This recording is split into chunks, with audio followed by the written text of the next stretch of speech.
आज मैं इस वीडियो में बताऊंगा कि हम लोग ASP.NET कोर MVC में dynamic role authorisation, policy based authorisation का यूज़ हम लोग कैसे करते हैं, इसके लिए मुझे क्या क्या कोड लिखना पड़ता है, इससे क्या फ़ायदा होता है, इसके बारे में जानेंगे इस वीडियो में। फ्रेंड, यदि आप इस चैनल में नए हैं तो प्लीज़ आप चैनल को सब्सक्राइब करें। चलिए स्टार्ट करते हैं। तो सबसे पहले क्या होता है, मैंने विजुअल स्टूडियो मैंने ओपन कर लिया फ्रेंड। तो इसमें मैंने क्या किया है कि सबसे पहले मैंने डाटाबेस के अंदर जा रहा हूँ। डाटाबेस में जाने के बाद क्या किया है कि यहाँ पर मैंने दो टेबल क्रिएट किया है। ये जो मेरा DB एक डाटाबेस है, इसके अंदर दो टेबल क्रिएट किया था। एक होता है परमिशन में मैंने टेबल क्रिएट किया था। मैंने फील्ड रखा था ID, module, action and permission name. Permission name किस user dot view, user dot edit, user dot delete, है ना, role dot view, role dot create, है ना। इस तरह से हम लोग क्या करते हैं, हम लोग परमिशन नेम हम लोग सेट कर देते हैं डाटाबेस में। और इसके बाद होता है रोल परमिशन। ये होता है हम लोग क्या करते हैं, परमिशन जो सेट करते हैं, रोल वाइज परमिशन सेट करते हैं। कोई रोल वाइज हम लोग क्या करते हैं, परमिशन को सेट करते हैं। जब कोई बंदा है, यदि कोई ऐसा है यूजर वाइज भी परमिशन सेट कर सकता है, कोई रोल वाइज परमिशन सेट करता है। तो यदि आप इस तरह इस फंडा को आप समझ जाओगे तो आप जैसे चाहो वैसे आप कोड को मैनिपुलेट कर सकते हो। तो मैंने यहाँ क्या किया है, रोल परमिशन एक टेबल बनाया है जिसमें रोल ID और परमिशन ID दोनों यहाँ पर क्या कर रहे हैं, दोनों ID यहाँ पे गिर रहा है। तो ये भी मल्टीपल रोल है, इसमें इस रोल ID में देखो कॉमन है, इसमें क्या रहा है, सारा ID यहाँ पे गिर रहा है। इंसर्ट, अपडेट, डिलीट जो हो रहा है यहाँ पे सारा परमिशन 1 2 3 सब यहाँ पे क्या कर रहे हैं, गिरा रहे हैं।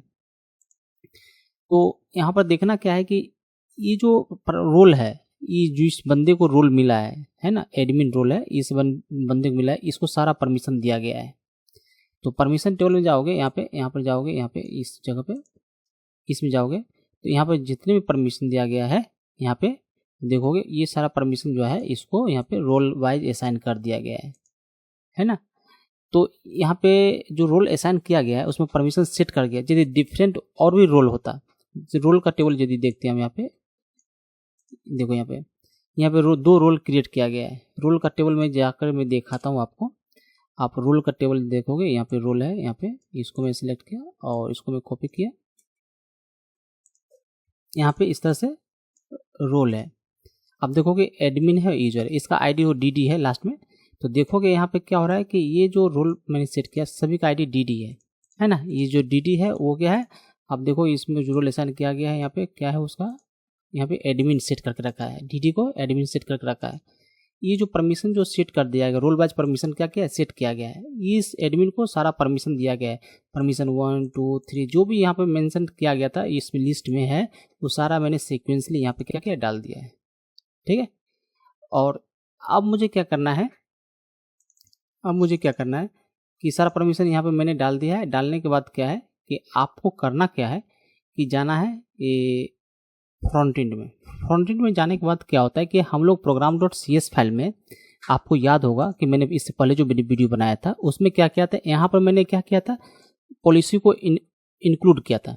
जो भी इंसर्ट के लिए, व्यू के लिए, डिलीट के लिए, एडिट के लिए, जो यहाँ पर क्या होता है मैंने इंक्लूड कर दिया था। यदि एक यूजर को यदि 500 परमिशन यदि इंक्लूड करना हो तो यहाँ पे 500 बार इंक्लूड पॉलिसी को ऐड करना पड़ता।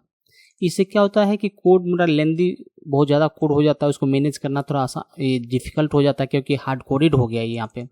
तो इसको हटाने के लिए, इसको प्रॉब्लम को सॉल्व करने के लिए हम लोगों ने क्या किया, डायनामिक जो है जो पॉलिसी जो ऑथराइजेशन का हम लोग यूज़ करते हैं, डायनामिक हम लोग यूज़ कर रहे हैं। तो डायनामिक करने के लिए क्या किया है, सबसे पहले मैंने क्या किया है कि आपने जो टेबल क्रिएट किया था, कौन सा टेबल, यहाँ पे परमिशन का टेबल और जो है रोल परमिशन का टेबल है ना, रोल परमिशन का। तो जब विजुअल स्टूडियो में जाओगे तो यहाँ पे सबसे पहले मॉडल मैंने क्रिएट किया है। आप जाओगे मॉडल के अंदर, अब परमिशन को देखो, जो मैंने उस वहाँ पे फील्ड रखा है, ID है, मॉड्यूल है, एक्शन है, परमिशन नेम है ना, उसी तरह से मैंने यहाँ पे रखा है। यहाँ पे रोल का अंदर इसका रोल ID है, परमिशन ID है। हालांकि इसका अभी मैं यूज़ नहीं कर रहा हूँ, इसका जो मैं यूज अभी नहीं कर, मॉडल तो बना दिया था लेकिन इसका मैं यूज़ नहीं किया हूँ। और उसके बाद मैंने क्या किया, अब मैं जाता हूँ कि एक ऑथराइजेशन एक फोल्डर बनाया था सेपरेट। आप इस चीज़ को देखोगे कि आपको भी इस तरह से आपको क्लास बनाना पड़ेगा। तो अब यहाँ पे देखो, यहाँ पे एक फोल्डर मैंने बना चुका हूँ, ऑथ बोल के फोल्डर बनाया था। इसमें क्या होता है कि आप जो है सिंपल एक परमिशन रिक्वायरमेंट बोल के एक क्लास बनाओगे, आपको सिंपली एक ऑथराइजेशन रिक्वायरमेंट इंटरफेस को इनहेरिट करना पड़ेगा, एक एक प्रॉपर्टीज डिफाइन करना पड़ेगा परमिशन, जहाँ से मेरे डाटा गेट होगा। और इसका जो कंस्ट्रक्टर है, इस तरह से मैंने क्या कर रहा हूँ, क्लास मेंबर वेरिएबल जो हो गया ये, इसको इनिशियलाइज कर रहे हैं। बस यहाँ सिंपल कोड लिखा, इस तरह से आपको लिखना पड़ेगा। उसके बाद क्या करना है, यहाँ पे परमिशन हैंडलर एक क्लास बनाओगे और उसके अंदर क्या करना है, ऑथराइजेशन हैंडलर। इसके अंदर परमिशन रिक्वायरमेंट का जो मैंने क्लास बनाया था, इसके अंदर जेनरिक क्लास के अंदर मुझे क्या करना है, पास कर देना है, आर्गुमेंट को पास करना है यहाँ पे। उसके बाद क्या है कि इसके बाद नीचे आ जाते हैं, आपको इस तरह से आप लोग कोड लिखना पड़ेगा। Protected override task handle requirement async, है ना, ओवरराइड कर रहा है फंक्शन को। और यहाँ पर क्या कर रहा है, ऑथराइजेशन कॉन्टेक्स्ट का ऑब्जेक्ट क्रिएट किया गया, कॉन्टेक्स्ट एंड यहाँ परमिशन रिक्वायरमेंट का एक ऑब्जेक्ट है रिक्वायरमेंट। तो इस तरह से आप लोग का फंक्शन है, कॉन्टेक्स्ट है, ये जो कॉन्टेक्स्ट है context dot user dot has claim. तो परमिशन मैंने हार्ड कोडेड रखा है यहाँ पे, तो यहाँ पे हार्ड कोडेड ही रहेगा, रिक्वायरमेंट डॉट परमिशन। तो इसमें क्या है, कॉन्टेक्स्ट डॉट यूजर में क्या होता है कि ऑलरेडी जितना भी जब मैं लॉगिन करूँगा, जब मैं यहाँ पर थोड़ा आ जाता हूँ आपको कंट्रोलर के पास, ये जो मेरा कंट्रोलर है, तो यहाँ पर सिंपल आपको जब ये जो हिट होगा लॉगिन, जब पोस्ट का बटन पे, लॉगिन के बटन पे जब मैं क्लिक करूँगा, यूजर नेम पासवर्ड दूंगा, लॉगिन मेरा सक्सेस हो जाता है। तो यहाँ पे इसको इफ कंडीशन क्या करता है, चेक करता है।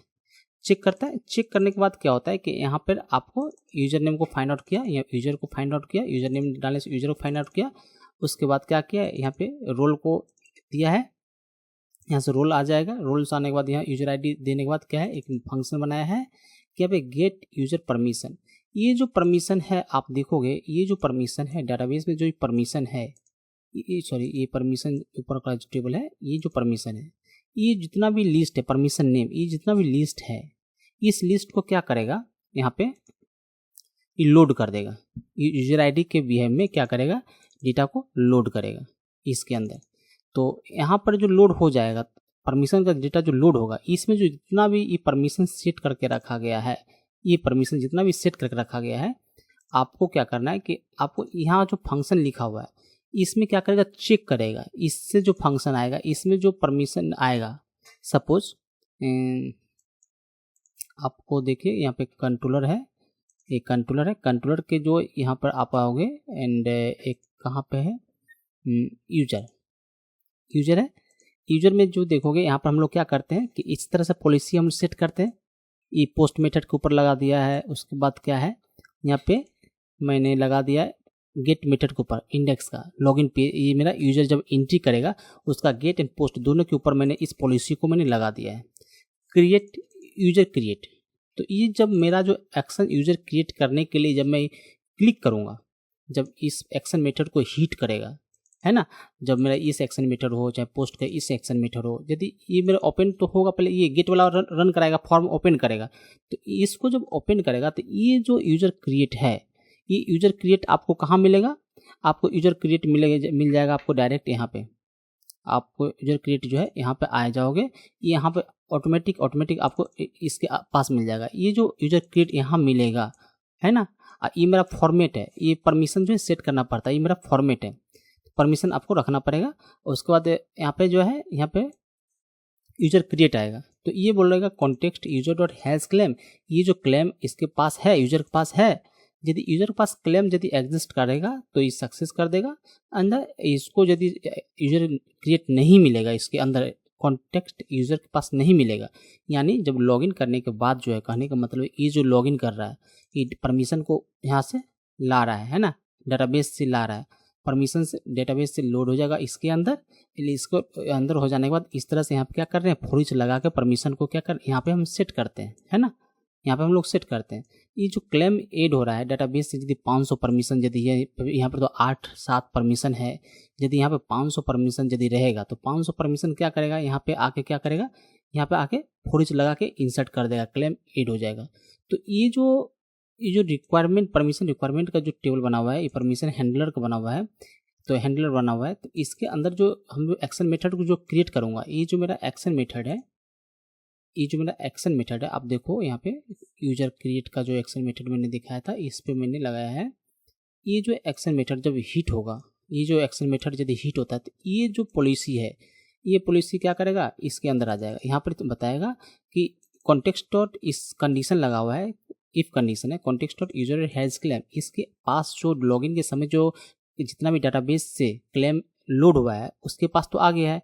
इसके बाद इसका जो इसमें जो एक्शन मेथड को मैंने हिट किया है उसका जो पॉलिसी है यहाँ पे लोड हो गया है।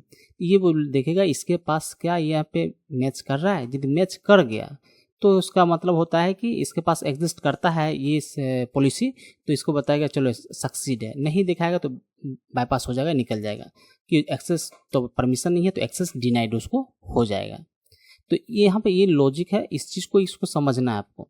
उसके बाद मैं जाता हूँ यहाँ पे आपको, और मैंने फंक्शन बनाया है यहाँ पे आप जाओगे प्रोवाइडर में देखोगे यहाँ पे एंड परमिशन पॉलिसी प्रोवाइडर है। यहाँ पे डिफ़ॉल्ट ऑथराइजेशन पॉलिसी प्रोवाइडर आपको इनहेरिट करना पड़ेगा। इस तरह से कंस्ट्रक्टर हम लोग यूज़ करते हैं।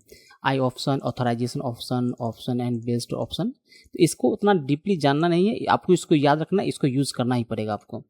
Public override task authorisation policy and get policy async का हम लोग यूज़ करते हैं। ओवरराइड कर रहे हैं फंक्शन को, जो बाय डिफ़ॉल्ट जो प्री डिफाइंड फंक्शन है उसको क्या करें, ओवरराइड कर रहे हैं। इसके बाद पॉलिसी है, ऑथराइजेशन पॉलिसी बिल्ड कर रहे हैं, है ना। इसके बाद यहाँ पर देखोगे इस तरह से हम लोग add requirement, new policy requirement, policy name जो है उसको ऐड कर रहे हैं, यहाँ पे बिल्ड कर रहे हैं।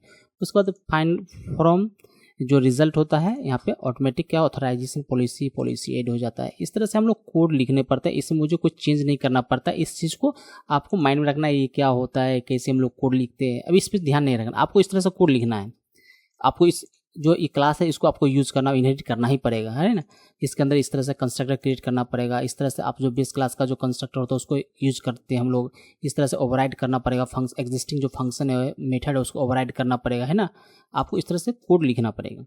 तो इसके बाद लिखने के बाद क्या होता है कि आपको program.cs फाइल में जाकर उसको क्या करना पड़ता है, रजिस्टर करना पड़ता है। आप देखोगे यहाँ पे ऑलरेडी मैंने रजिस्टर करके रखा है। आप देखोगे यहाँ पे ऑलरेडी मैंने किया है builder.services.aid ऑथराइजेशन, उसका builder.services.aid सिंगलटन।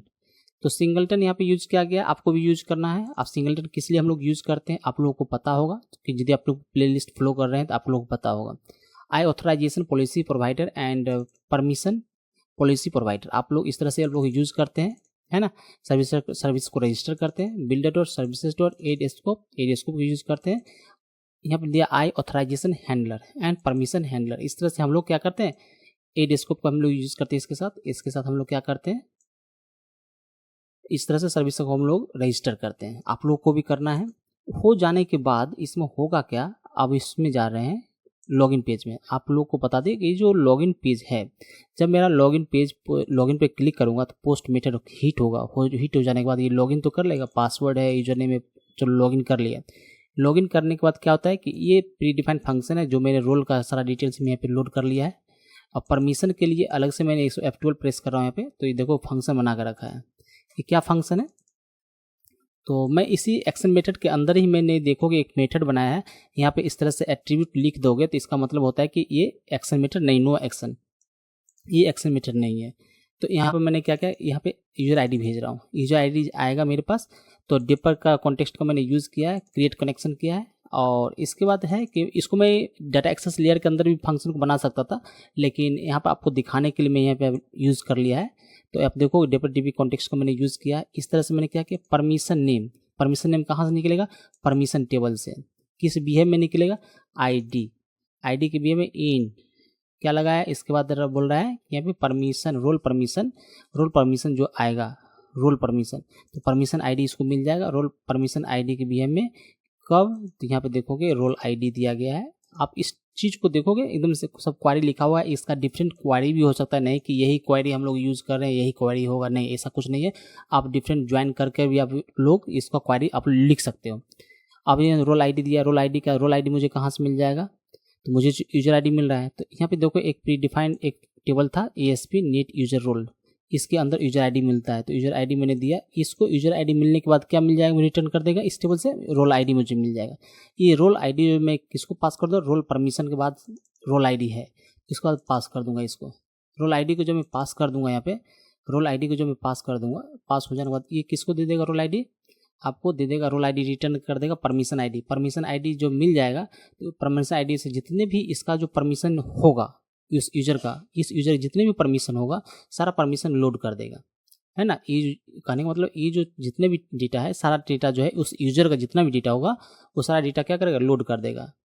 लोड कब करेगा, तो अब इसको जब रिटर्न करा देगा, रिटर्न करने के बाद जो है, रिटर्न करने के बाद जो है ये फंक्शन ऊपर में जाएंगे, ये क्या करेगा यहाँ पे ये जो पार्ट है आप देखोगे ये रिटर्न कर देगा, जितना लोड होगा डेटा होगा, लिस्ट होगा, वो लिस्ट इसके अंदर आ जाएगा। अब मुझे इस यहाँ पे देख लो, यहाँ पे क्लेम न्यू लिस्ट क्लेम मैंने बनाया है। यहाँ पे आप लोग भी इस तरह से आप लोग बना सकते हो, जैसा मैंने स्टैटिक कोड में मैंने यूज़ किया था। अब न्यू क्लेम दिया है, टाइप्स दिया है, नेम आइडेंटिटी यूजर आईडी यहाँ पे मेंशन कर सकते हैं। New claim, claim type name दिया है, यूजर नेम है ना, यूजर डॉट यूजर नेम हम लोग इस तरह से लिख सकते हैं, है ना। मतलब कि यूजर का सारा इन्फॉर्मेशन हम जो क्लेम के अंदर हम लोग रखते हैं, उसके बाद रोल का इन्फॉर्मेशन क्लेम के अंदर सेट करेंगे। यहाँ पे क्लेम्स है और उसके बाद एड है, new claim and claim type role and role हम मेंशन कर दिए। जितने भी रोल होगा, रोल तो एक ही होगा, एक यूजर को एक ही रोल होगा, तो यहाँ पे फॉर ईच लगा दिया गया है। और उसके बाद क्या है, यहाँ पे देखो परमिशन, ये जो परमिशन है आप यहाँ पे इसमें मल्टीपल होगा तो फॉर ईच लगाना मैंडेटरी है, आपको परमिशन के अंदर परमिशन सेट करेगा। इस तरह से एक एक जितने 500 परमिशन होगा 500 बार ये फॉर ईच चलेगा, ये क्लेम ऐड करता चला जाएगा इसमें। तो इस तरह से ये जो है आप परमिशन जो होगा, क्या परमिशन होगा यहाँ, ये जो पोजीशन है, ये जो परमिशन डायनामिक आ रहा है, ये जो है यहाँ पे view dot user dot view, user dot edit, user dot delete, role dot view, role dot create, role dot edit, है ना। ये जो सारा जितने फॉर ईच लगेगा उतने बार ये क्या करेगा, इंक्लूड होता चला जाएगा। ये लाइन जो है रिपीट करता चला जाएगा इसके अंदर। ये रिपीट हो जाने के बाद क्या होता है कि आपको जो है काम खत्म नहीं हुआ है, उसके बाद इस तरह से दो जो नीचे के दो जो यूज हुआ है 2 लाइन, उसको भी आपको यूज़ करना पड़ेगा। आइडेंटिटी वेरिएबल है, न्यू क्लेम आइडेंटिटी का यूज़ करना पड़ेगा। जितना भी क्लेम अपने यहाँ पे इंक्लूड किया है सारा इंक्लूड एक साथ यहाँ पे यूज़ करना पड़ता है। क्लेम्स और identity constant and application scheme आपको यूज़ करना पड़ेगा फ्रेंड, इसको यूज़ करना पड़ेगा। उसके बाद आपको स्टैटिक कॉन्टेक्स्ट साइनिंग, इसके बाद identity constant and application scheme आपको यूज़ करना है। उसके बाद क्लेम प्रिंसिपल एंड आइडेंटिटी, ये जो है ऑब्जेक्ट है वेरिएबल का है, इसको मुझे इसके अंदर पास करना पड़ेगा। तो आपने देखा कि इस तरह से हम लोगों ने यूज कर लिया। करने के बाद आपको करना क्या है कि अब इसमें जब जो परमिशन जो होता है, जब लॉगिन मेरा सक्सेस हुआ है, आपने क्या देखा, लॉगिन जब मेरा सक्सेस हुआ है, सक्सेस हो जाने के बाद देखो ये रिजल्ट डॉट सक्सेस, लॉगिन तो मेरा यही हो गया, रिजल्ट सक्सेस, इसके अंदर आने के बाद ही मेरा जो जितने भी क्लेम है वो लोड होता है। लोड हो जाने के बाद होता है कि यहाँ पे सारा चीज़ लोड हो जाना है। लोड हो जाने के बाद जो है ये जो मेरा जो प्रोवाइडर है, हैंडलर है, यहाँ पर इसको चेक करता है। जो मेरा जो लॉगिन के टाइम जो लोड हुआ है डेटा, ये लॉगिन के टाइम जो मैंने यहाँ पे आपको बताया कि ये जो डेटा लोड हुआ है, ये जितने परमिशन जो यहाँ पर लोड हुआ है, इंक्लूड हुआ है, डेटाबेस से यूज कराया है, ये यहाँ पर क्या होता है, चेक होता है। जब किसी एक्शन मेथड के अंदर जब आप हिट करोगे, किसी भी एक्शन मेथड को जब हिट करोगे तो यहाँ पे चेक होता है context dot user dot has claim permission and requirement dot permission, ये जो परमिशन है चेक होता है। तो अभी मैं चेक करके दिखाता हूँ कैसे ये काम करता है। मैं एप्लीकेशन को रन करता हूँ।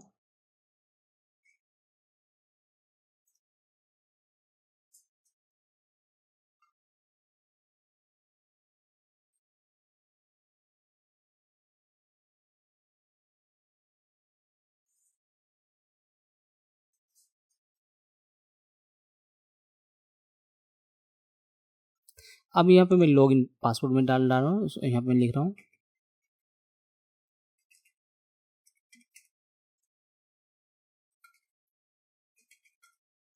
अब मैं पासवर्ड डालूंगा। इसको मैं टास्क बार नहीं दिख रहा है, अब दिखेगा टास्क बार।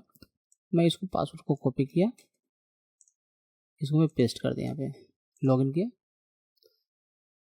अब दिखना क्या है कि मैंने बताया कि जितना भी परमिशन जो डेटाबेस में है वो मेरा जो परमिशन जो है मुझे लोड करना है ना।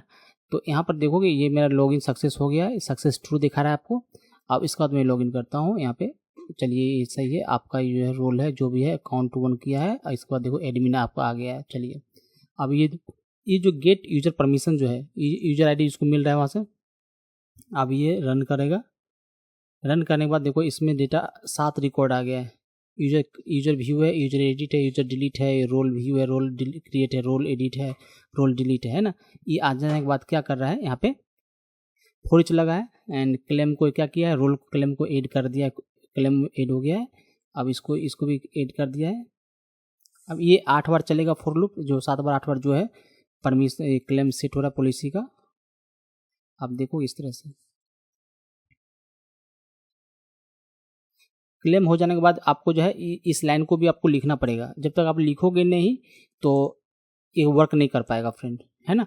तो आपको एसटीटीपी कॉन्टेक्स्ट इसको जो आइडेंटिटी के अंदर क्लेम आइडेंटिटी क्रिएट करना पड़ेगा, क्लेम आइडेंटिटी क्रिएट करना पड़ेगा। इसके अंदर जो जितने भी क्लेम है ना, रोल है, परमिशन है ना, यूजर का इन्फॉर्मेशन है, सारा यहाँ पे क्लेम को पास करना पड़ेगा।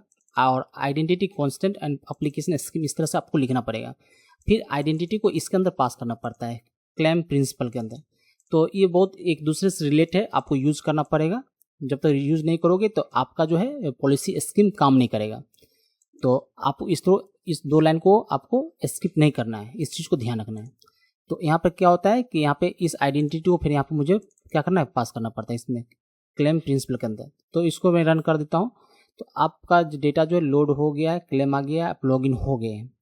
अब क्या प्रॉब्लम आता है कि जब मैं इस पर क्लिक करता हूँ यूजर पे, अब मेरा ये जो यूजर है, मैं जो लॉगिन किया हूँ एडमिन है। पहली बात बता देता हूँ, जब मैं इस यूजर से मैं लॉगिन किया हूँ सुनील KR, और इसको मैं रोल देख असाइन करता हूँ एडमिन है, आप देख पाओगे। तो यूजर में क्लिक किया, एडमिन को जो मैं एड यूजर का जो पॉलिसी है, यदि मैं इस पर क्लिक करता हूँ एड यूजर, तो इसका मैं कंट्रोलर आपको ये दिखा देता हूँ। इसका जो यूजर कंट्रोलर है, इसका जो एड यूजर इंडेक्स है, add user, create user and user create. तो देखोगे डाटाबेस में जो है क्रिएट यूजर के लिए मैंने जो यहाँ पे कुछ जो है मैंने परमिशन नहीं लिखा है। तो इस यूजर को जो परमिशन नहीं मिलेगा।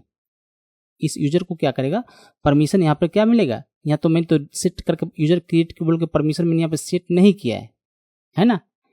तो यहाँ पे सेट नहीं किया है तो इसको क्या करें, परमिशन नहीं मिलेगा। तो अब मुझे क्या करना है कि ये जो मैं इसको मैं क्लिक करूँगा, इस एक्शन मेथड को क्लिक करूँगा, इस एक्शन मेथड को क्लिक करूँगा तो ये चेक करेगा ये जो यूजर क्रिएट है क्या लॉगिन के टाइम जो लोड हुआ था उसमें मिल रहा है पॉलिसी। यदि नहीं मिलेगा तो इसको एक्सेस डिनाइड कर देगा, वो मैं कहना चाहता हूँ। यदि इस पर मैं यूजर एड यूजर में क्लिक किया तो यूजर कंट्रोलर का जो कंट्रोलर उसको एक्शन मेथड हो उसको हिट करेगा। इसको हिट किया, देखो हिट करने के बाद देखो यहाँ पे ऑप्शन में आपको दिखेगा, यहाँ पे आए, चलिए आप देखो यहाँ पे यूजर क्रिएट देखो यहाँ मिल रहा है यूजर क्रिएट। अब यहाँ पे चेक कर रहा है यूजर क्रिएट। अब देखो इसको इसके अंदर आया नहीं, सक्सेस नहीं हुआ। अब देखो इसको एक्सेस डिनाइड हो गया।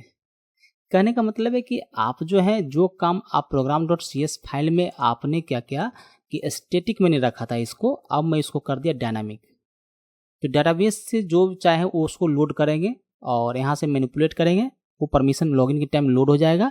और जब किसी एक्शन मेथड के ऊपर यदि आप क्लिक करते हो तो इसको चेक करता है, और ये जो हैंडलर जो बना करके परमिशन हैंडलर यहाँ पर चेक करेगा, यहाँ से उठ कर आएगा परमिशन आएगा। इसके बाद यहाँ पर चेक करेगा कि मेरे जो यूजर समय लोड हुआ है उससे सही मैच कर रहा है या नहीं कर रहा है। मैच करेगा तो ठीक है, परमिशन मिल गया। यदि मैच नहीं करता है तो उसको क्या करेगा, स्किप कर जाएगा, आपको एक्सेस डिनाइड बोल के मैसेज देगा, आपको एक्सेस करने नहीं देगा। तो इस तरह से हम लोग डायनामिक जो है हम लोग ऑथराइजेशन, रोल ऑथराइजेशन का, पॉलिसी ऑथराइजेशन का यदि यूज़ करते हैं हम लोग ASP.NET Core MVC के अंदर। तो फ्रेंड यदि आपको ये वीडियो पसंद आया तो प्लीज़ आप चैनल को सब्सक्राइब करें और वीडियो को लाइक करें फ्रेंड।